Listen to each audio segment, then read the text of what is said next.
453 yung kanyang G-score. Ang unang offer sa kanya ng G-loan ay 2,000 pesos.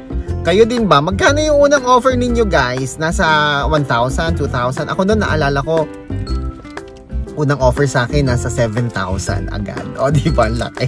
Hindi ko na nga lang maalala kung magkano yung G-score ko noon. Tapos, nung na fully payment niya yon, na full paid niya yon, pangalawang offer sa kanya ni G-loan ay 20,000. Mula sa 2,000 naging 20,000 pesos. At ngayon po mga kaibigan, natatakot daw po siyang i-fully paid yung kanyang G-loan dahil nga marami daw siyang nababasa na bumababa yung eligibility sa or credit limit sa G-loan o kaya naman nawawala. Afraid. Kaya mga kaibigan, mag-ingat po kayo sa inyong pag-advance full payment sa G-loan.